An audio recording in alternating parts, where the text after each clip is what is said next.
ഗസയിലെ സയനിസ്റ്റ് ഭീകരതയിലും വംശഹത്യയിലും പ്രതിഷേധിച്ച് ജമാഅത്തെ ഇസ്ലാമി മലപ്പുറം ജില്ലാ കമ്മിറ്റിയുടെ പോഷക സംഘടനകളുടെ നേതൃത്വത്തിൽ റാലിയും പൊതുസമ്മേളനവും സംഘടിപ്പിച്ചു.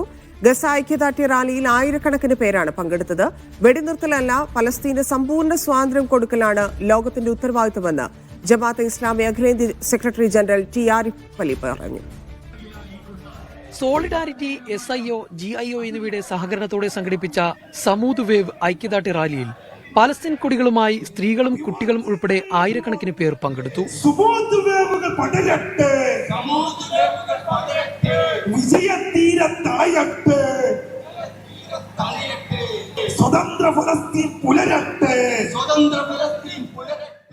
തുടർന്ന് നടന്ന പൊതുസമ്മേളനം ജമാഅത്തെ ഇസ്ലാമി അഖിലേന്ത്യാ secretary general T Arif Ali ഉദ്ഘാടനം ചെയ്തു.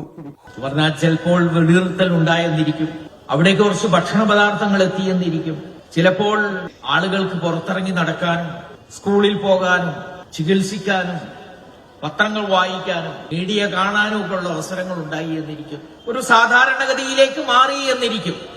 പക്ഷേ അതിനെ ഗസക്കാരോ ഫലസ്തീൻകാരോ പ്രശ്നത്തിന്റെ പരിഹാരമായി കാണുന്നില്ല. അവർക്ക് വേണ്ടത് സ്വാതന്ത്ര്യം തന്നെയാണ്. ലോകത്തിന്റെ ഉത്തരവാദിത്വം 77 കൊല്ലം സ്വാതന്ത്ര്യ സമര പോരാട്ടം കൊണ്ടുപോയിട്ടുള്ള ഒരു ജനതയ്ക്ക് അവർക്ക് സ്വാതന്ത്ര്യം വാങ്ങിക്കൊടുക്കുക എന്നതും അധിനിവേശ ശക്തികളെ അവിടെ നിന്ന് തുരത്തുക എന്നതുമാണ്. ഗസ ഇസ്ലാമിക് യൂണിവേഴ്സിറ്റിയിലെ സ്റ്റുഡൻസ് യൂണിയൻ മുൻ പ്രസിഡന്റ് ഡോക്ടർ ഉമർ അൽ നജാർ ഓൺലൈൻ വഴി സംസാരിച്ചു. ചടങ്ങിൽ ജമാഅത്തെ ഇസ്ലാമി ജില്ലാ പ്രസിഡന്റ് സമീർ കാളിക്കാവ് അധ്യക്ഷനായിരുന്നു. ആക്ടിവിസ്റ്റ് ബാബുരാജ് ഭഗവതി, കിൽ foundation director KK Suhail, Jamaat Islami Kerala secretary Shihab Pookkottur, വനിതാ വിഭാഗം പ്രസിഡന്റ് PTP സാജിദ തുടങ്ങിയവർ സംസാരിച്ചു. മീഡിയ 1 മലപ്പുറം.